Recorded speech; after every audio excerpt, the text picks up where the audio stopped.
안녕하세요. 코하 투더골드문 진행의 이정원입니다. 이번 경제 전망은 4월 전망 이후에 매우 어두워졌다고 합니다. 세계가 조만간 글로벌 경기 침체 가장자리에 서게 될 수 있다고 하는데요.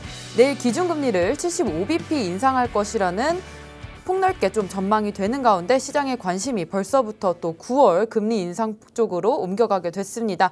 이런 상황에서 또 어떤 자세로 투자에 임하면 좋을지 오늘 전문가님들 모시고 얘기 나눠보도록 하겠습니다. 먼저 코인한수 전문가님 모셔볼게요. 안녕하세요. 네, 반갑습니다. 반갑습니다. 코인한수 전문가입니다.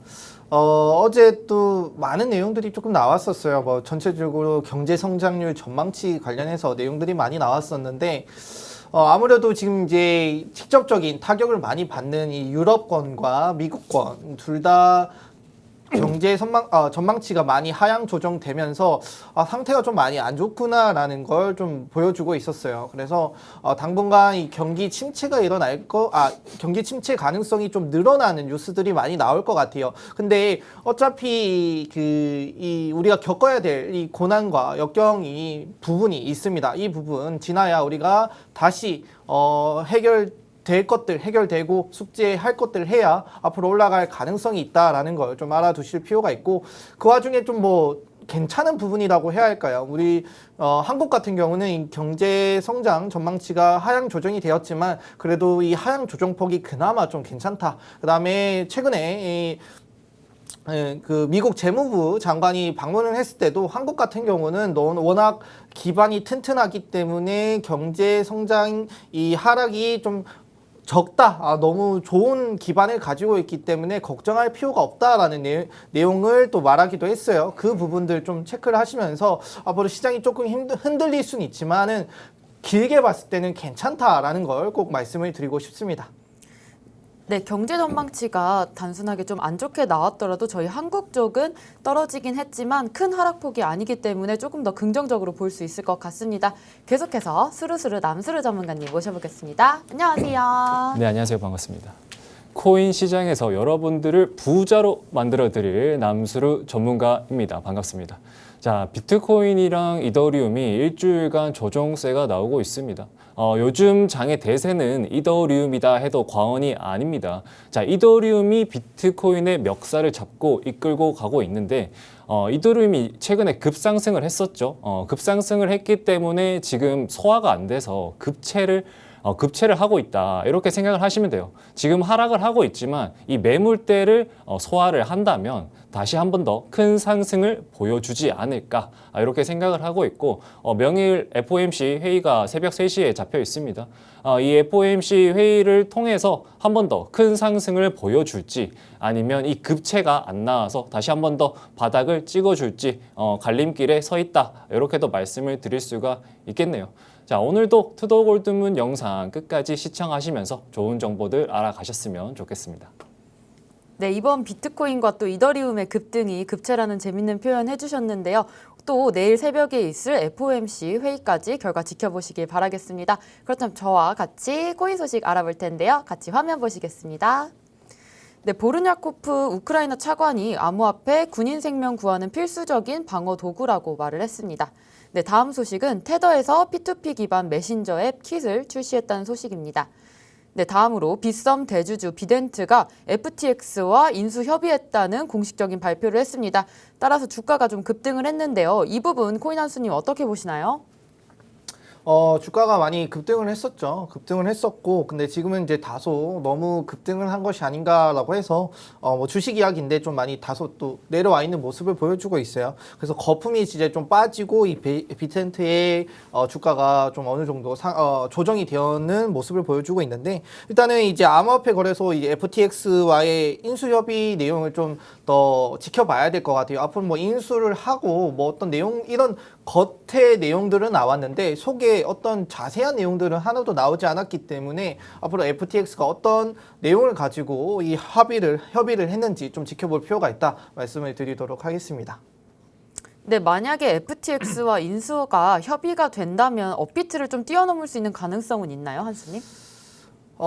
일단 업비트를 뛰어넘을 가능성도 뭐 열려 있겠죠. 그래도 암호화폐 큰 거래소와의 이 인수 내용이기 때문에. 근데 FTX 자체도 거래소가 엄청 크죠. 그래서 충분히 업비트를 위협할 수 있는 내용이 나올 것이다라고 좀 말씀을 드릴 수 있을 것 같아요.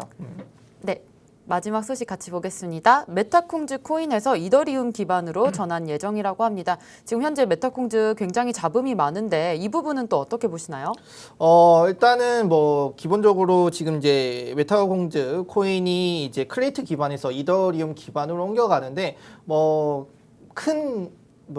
이유가 있는 건 아니고 지금 메타콩즈 안에 앞에 말씀해 주신 거 잡음이 많아요. 뭐 네. NFT 관련해서 뭐 프로젝트 실적, 그다음에 해킹 사건 등등 이런 내부적으로 좀 이슈가 많이 생겨가지고 최근에 이제 멋쟁이 사자처럼 이두희 멋쟁이 사자처럼이 이제 메타콩즈 개발을 할 때도 좀 참여를 했었어요. 근데 너무 메타콩즈에 관심이 많았고 애정이 많은 부분이다 보니까 메타콩즈가 너무 못한다. 그래서 우리가 인수를 하겠다. 서로 이제 뭐 치고받고 싸우는 내용들이 많았는데 결과론적으로는 이제 이두희의 이 멋쟁이 사자처럼이 이 메타콩즈 코인을 인수하는 방향으로 좀 결정이 되고 있는 모습을 볼 수 있을 것 같아요. 그래서 이 메타콩즈의 NFT 시장 앞으로 어떻게 변화할 건지 개선이 될 건지 이 NFT 시장이 계속 이어질 텐데 거기서 또 다시 선두 자리를 가져갈 수 있는 내용이 있을지 좀 지켜볼 필요가 있다 말씀을 드리겠습니다.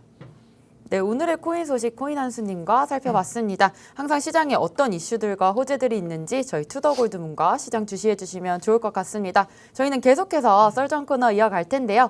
오늘 썰전의 주제는 바로 비트코인이냐 알트코인이냐 어떤 것을 매수해야 될까에 대해서 얘기 나눠보도록 하겠습니다. 남수르님은 장기와 또 단기 투자에 대해서 또 따로따로 전략을 세워야 된다고 말씀하셨는데 이 부분 어떻게 보시나요? 네네, 맞습니다. 이 비트코인 가격이 지금 고점에서부터 74%가량 하락을 했습니다. 거의 바닥이 나왔다 해도 뭐 상관이 없는데 확실한 바닥이다라고는 정답을 제가 줄 수가 없습니다. 그렇지만 이 바닥권이다라고 확실하게 말씀을 드릴 수가 있고 그래서 우리는 지금 분할 매수로 들어가셔야 된다라고 말씀을 드릴 수가 있겠는데 저희 무료 톡방이나 무료 방송에서 이런 질문을 하시는 분들이 계세요. 지금 그러면 남수르 전문가님이 투자를 해야 된다 이렇게 말을 했는데 그러면 비트코인을 사야 하냐 알트코인을 사야 하냐 이렇게 질문을 합니다. 그러면 저는 다시 한번 더 되물어 봅니다.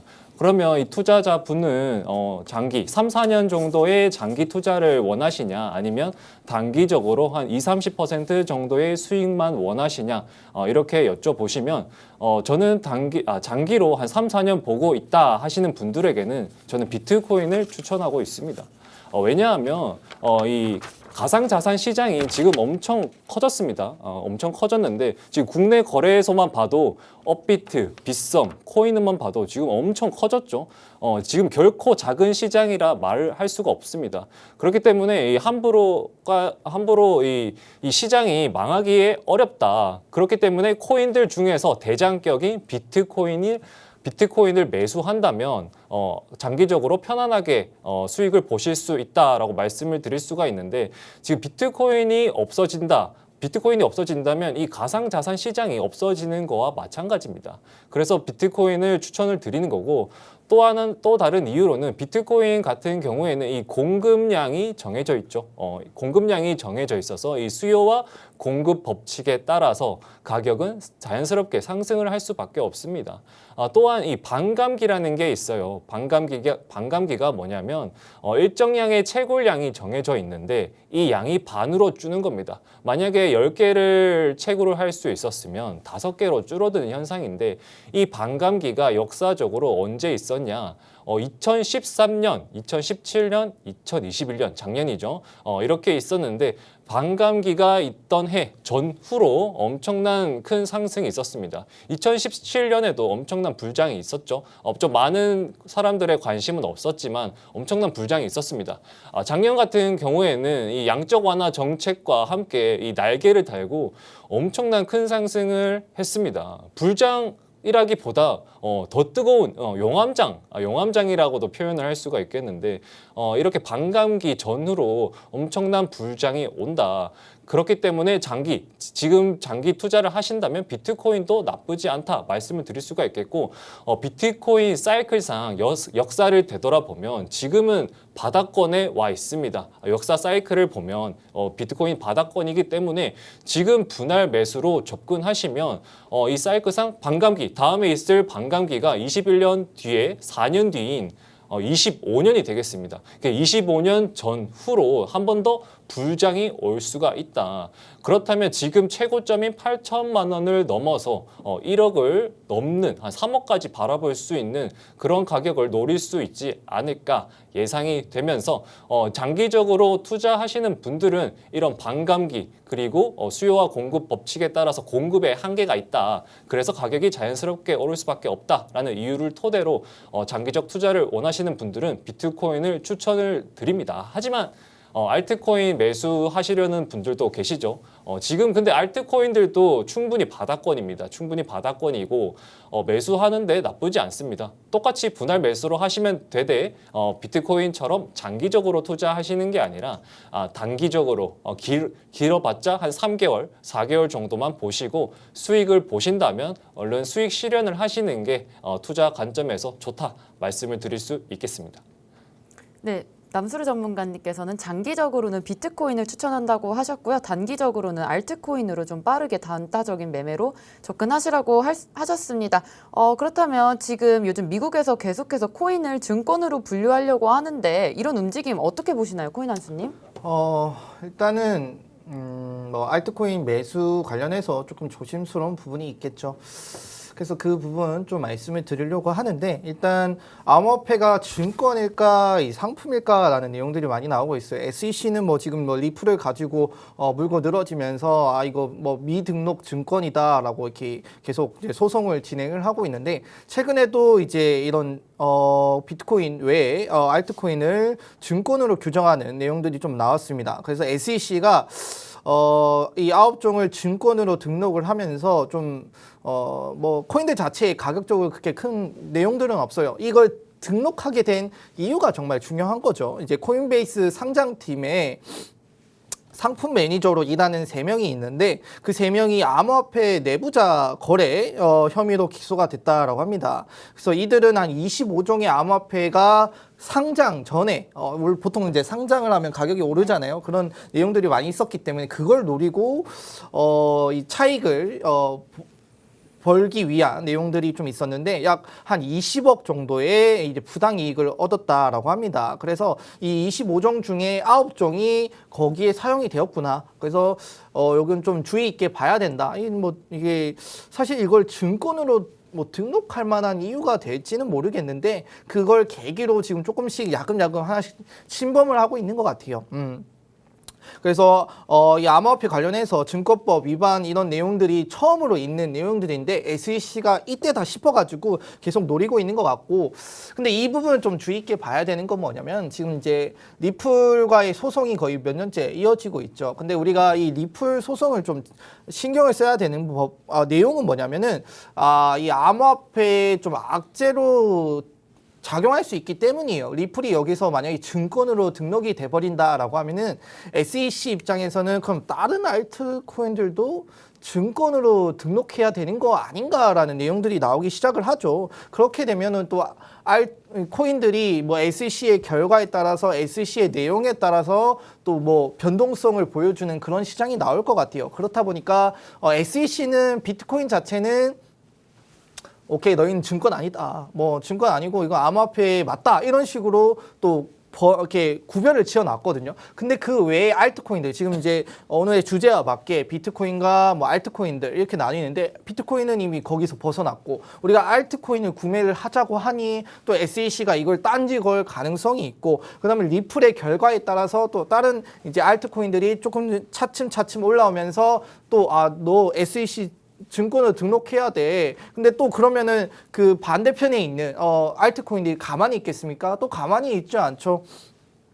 또 소송을 진행을 하면서 또 소송 내용에 따라 혹은 뭐 뉴스에 따라서 천차만별로 또 변동성을 보여주면 또 그걸 들고 있는 사람들이 얼마나 힘들겠어요. 그래서 이 SEC의 증권이냐 아니냐의 결과에 따라서 우리가 알트코인을 계속 집중적으로 투자를 해야 되는지 아닌지가 또 나올 수 있는 또 한 가지 뉴스가 있다라는 걸 좀 알아두시면 될 것 같다 말씀을 드리도록 하겠습니다.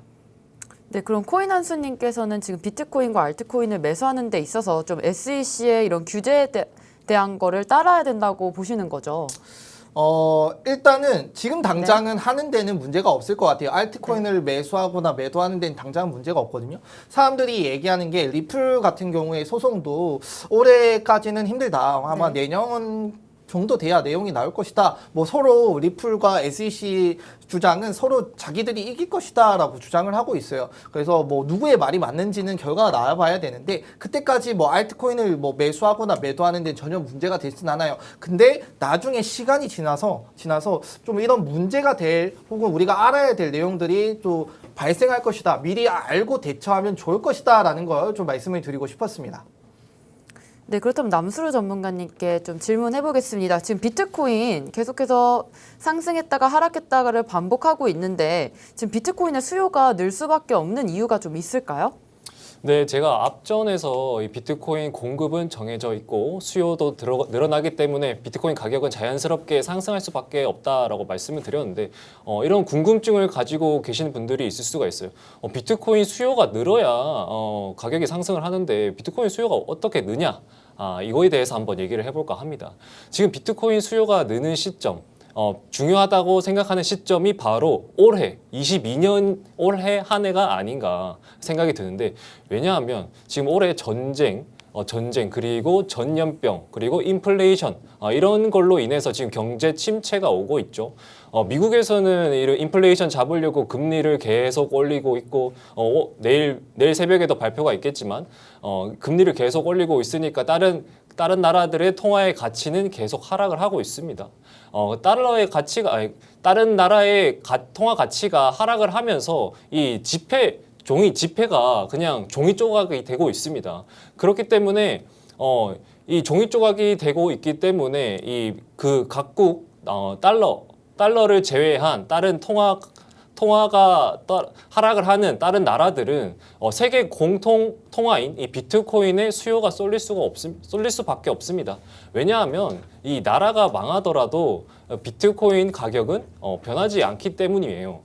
이런 말도 있어요. 진짜로 나라가 망해봐야 이 비트코인의 소중함을 알 수가 있다.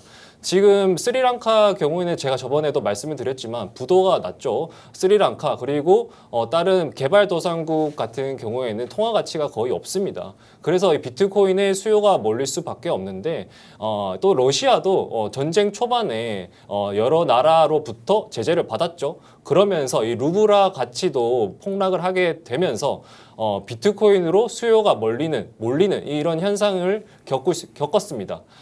루블화 비트코인 차트를 보시면 지금 저희가 보는 비트코인 차트와는 조금 달라요. 한 번 더 고점을 찍은 차트를 보실 수가 있는데 이처럼 나라들이 힘들고 전쟁으로 인해서 세계 각국의 공통 통화인 이 비트코인으로 수요가 몰릴 수밖에 없는 이런 환경이 지금 나와서 비트코인 수요는 있을 수밖에 없다라고 말씀을 드릴 수가 있고 그래서 장기적으로 투자를 하시는 분들이라면 앞서서 말씀드렸던 반감기와 더불어서 비트코인의 수요의 이유 나라가 망하고 경제가 점점 침체되면서 나라의 전 세계의 공통 통화인 이 비트코인의 수요가 쏠릴 수밖에 없다라고 말씀을 드리면서 마무리하도록 하겠습니다.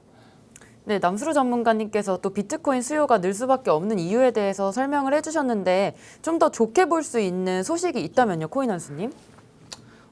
일단 뭐 비트코인 뭐 맥시멀리스트라고 하죠. 뭐 비트코인만 추종하는 사람들이 있어요. 비트코인을 사랑하고 우리 비트코인만 진짜 탈중앙화된 내용들이다. 나머지 알트코인들은 다 뭐 말로만 다이노라고 하는데 디센트럴라이즈인 네임 온리라고 해서 말로만 탈중앙화고 나머지 알트들은 다 탈중앙화가 다 아니다. 다 뭐 이더리움 기반인 알트코인들이 많잖아요. 근데 이더리움이 인퓨라의 시스템에 기반을 하고 있고 이 인퓨라 시스템은 또 아마존 시스템에 또 기반을 하고 있고 그럼 아마존이라는 기업이 없으면은 이더리움은 문제가 되는 것이 아닌가라고 이렇게 주장을 하면서 비트코인만 좀 많이 좀 지켜 세우는 내용들이 있어요. 그래서 비트코인이냐 나머지 알트코인들이냐 이런 내용들의 좀 싸움이 많이 벌어지고 있는데 아무래도 이제 비트코인을 추종하는 사람들이 많다 보니까 그래서 비트코인에 대한 이렇게 좋은 내용들이 좀 많이 나오고 있어요. 현재 이제 비트코인의 초당 거래 처리는 약 7건밖에 안 된다라고 해요. 현존이 많이 떨어지죠. 비자는 뭐 초당 1,700건, 마스터카드는 초당 5,000건의 처리를 하는데 그거에 비해서 현저히 떨어지지만 이게 나중에 시간이 지났을 때 상황이 많이 바뀔 것이다라는 내용들이 나오고 있습니다.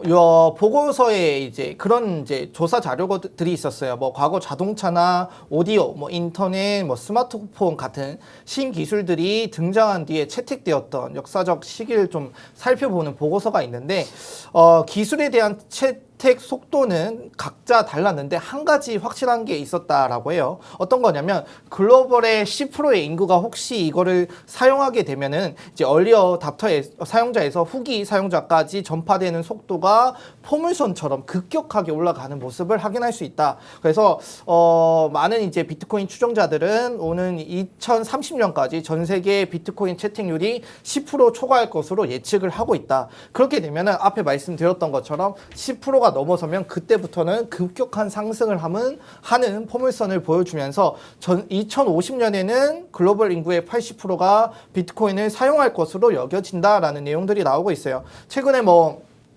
테슬라가 비트코인 75%를 매각을 해서 수익을 냈다. 그 다음에 뭐 유럽 중앙은행이 몇십 년 만에 금리 인상, 0.5 금리 인상을 했죠. 하면서 이런 비정상적인 변동성을 보여줬는데 시장에 크게 반영이 되지 않았어요. 그만큼 지금 비트코인 자체는 저점인 내용을 좀 보여주고 있고 다만 우리가 여기서 좀 아셔야 될 점은 아직 투자 심리가 개선이 안 됐다라는 점을 좀 알아두셔야 됩니다. 이런 비정상적인 내용들이 나왔는데도 그전 같았다라면은 시장이 떨어지면서 하락하는 모습을 보여줬을 거거든요.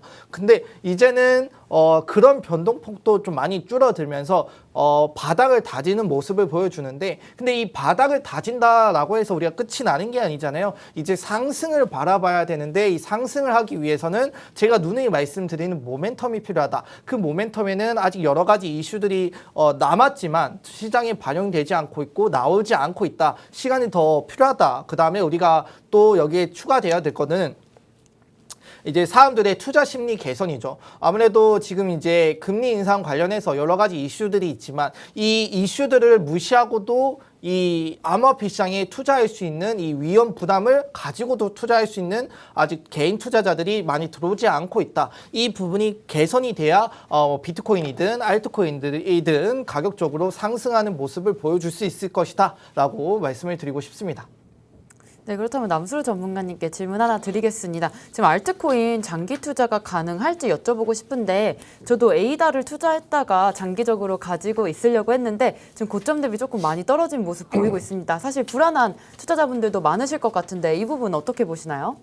네, 제가 앞서서 장기적으로 투자하실 거면 비트코인에 투자를 하시라 말씀을 드렸는데 알트코인은 아무래도 조금 리스크가 높을 수밖에 없습니다. 자동차로 표현을 하자면 비트코인은 뭐 세단이다. 편안한 승차감이 좋은 세단이다 표현을 할 수가 있고 알트코인은 구형 옛날 차인데 튜닝을 많이 한 차다 이런 식으로 표현을 할 수가 있겠습니다.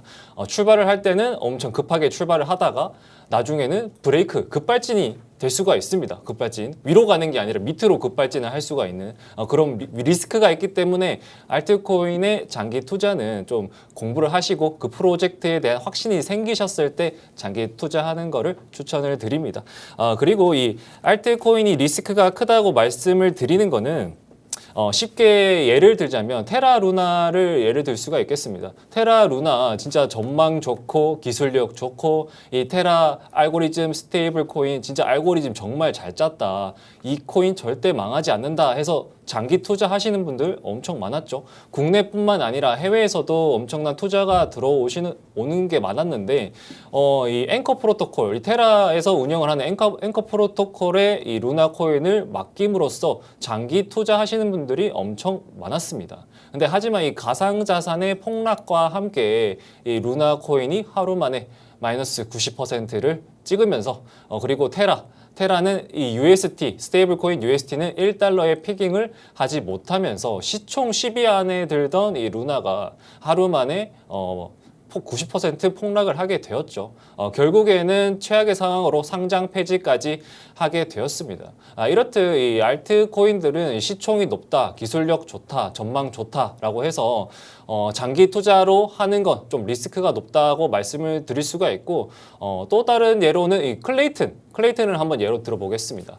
클레이튼 뭐 카카오 우리나라 대기업 대표하는 카카오의 코인이다. 그리고 전망 좋다.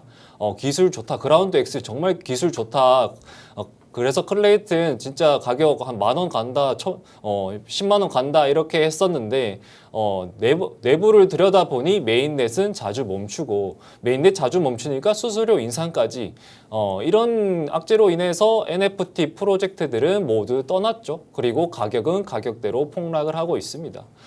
이렇게 이 알트코인들은 기술력 좋고 전망 좋다고 해서 장기 투자하는 거는 리스크 있다라고 한 번 더 말씀을 드리고 아무래도 비트코인과는 다르게 이 내부 프로젝트 내부의 환경에 따라서 가격이 오르고 가격이 떨어지는 이 프로젝트의 영향이 크다. 라고 말씀을 드릴 수가 있겠습니다. 아나운서님께서 말씀하셨던 것처럼 이 에이다도 프로젝트 좋은데 만약에 장기 투자를 하실 분들이라면 이 에이다에 대해서 공부를 열심히 하시고 거기에 대해 확신이 생기셨을 때 장기 투자하라 말씀을 드릴 수 있겠습니다.